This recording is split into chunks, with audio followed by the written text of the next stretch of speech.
Tinapay mula sa langit. A daily morning devotion with CRC family.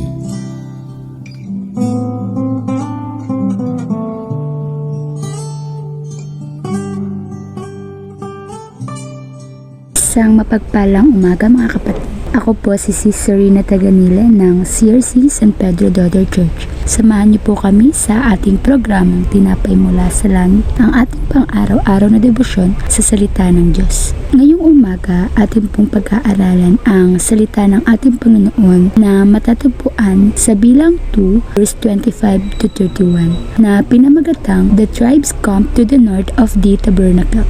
Pero bago po tayo magpatuloy, tayo muna po ay yumuko at manalangin. Panginoon, salamat muli sa panibagong umaga na pagpapalang pinagkakaloob niyo sa bawat isa. Nawa kayo po ang manguna sa pag-aaralan namin ngayon upang amin po maunawa ng inyong salita. Bigyan niyo po kami ng wisdom and knowledge na nagmumula po sa inyo upang ang amin pong marinig at matungayan ay amin pong magamit sa aming buhay. Ito po ang aming samot dalangin sa tanging ngalan lamang ng inyong anak na si Jesus. Amen. Ngayon naman po, ating buksan ang aklat ng bilang 2 verse 25 to 31. Sa gawing hilaga naman, magkakampo ang pangkat ng mga lipi ni Dan, Asher at Neftali. Sa lipi ni Dan na ang pinuno ay si Ahizur na anak ni Amisadai na may bilang na 62,700. Sa lipi ni Asher na ang pinuno ay si Pagiel na anak ni Okran na may bilang na 41,500. At ang huli, sa lipi ni Neftali na ang pinuno ay si Ahira na anak ni Anan na may bilang na 53,400.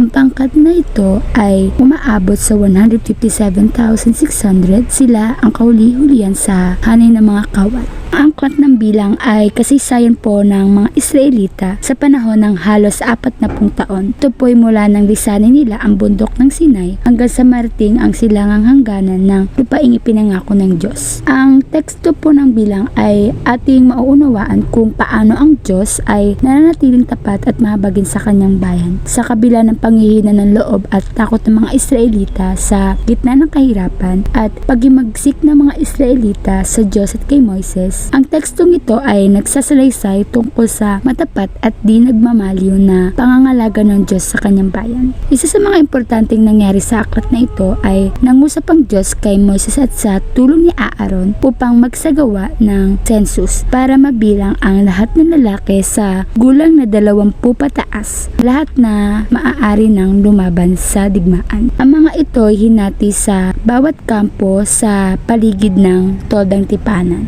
Nakaulat sa verses 25 to 31 ang pagtalaga ng Panginoon sa tatlong pangkat mula sa 12 tribes of Israel, mula sa pangunguna sa lipi ni Dan na anak ni Jacob sa aliping si Bilha, at pangalawa na nasa hilaga ay si Asher. Si Asher ang anak ni Jacob sa alipin ni Leah na si Zilpa. Pangatlong lipi na nasa hilaga ay si Neftali na anak din ni Jacob sa aliping si Bilha. Mula sa mga liping ito, magmumula sa gawing hilaga. Itinilaga ang hukbo upang manguna sa paglalakbay sa pamumuno ni Ahizur na anak ni Amisadai na may bilang na 62,700, mula sa pamumuno ni Pagiel na anak ni Okran na may bilang na 41,500, at tuli sa pamumuno naman ni Ahira na anak ni Anan na may bilang na 53,400. Sa kabuoang bilang, ang pangkat na ito ay umaabot sa 157,600. Ang mga liping ito na nasa hilaga ang kahuli-hulihan sa hanay ng mga kawal.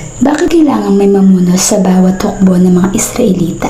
Ito ay dahil nais ng Diyos na may manguna sa kanila. Ang pamumuno sa bawat hukbo ay malaking gampanin dahil na rin sa libo-libong kasapi nito. Mahalaga na may mamunod para pangunahan ang desisyon na para sa nakararami. Pero wala dapat manguna sa utos ng Diyos. Siya lamang ang nagbibigay ng pahintulot sa lahat. Kagaya na lang ng pakipag-usap ng Diyos kay Moises. Sa pamamagitan ni Moises na ihahayag ang anumang bilin at utos ng Diyos na para sa mga Israelita. Pero alam natin nung umpisa, si Moises ay nag-alinlangan sapagkat nung una hindi siya mahusay magsalita na matatagpuan sa Genesis 4 verse 10. Pero ang Diyos ay makapangyarihan, walang imposible sa Kanya. Ang salita niya ay nagbibigay buhay at gabay para sa ikabubuti ng mga sumusunod sa Kanya. Po sa ating conclusion na matatagpuan sa Deuteronomio 30 verse 20, ibiginin niyo si Yahweh, sundin siya at manatiling tapat sa Kanya upang kayo at ang inyong salinlahi ay mabuhay ng matagal sa lupaing ipinangako niya sa ninyong sina Abraham, Isaac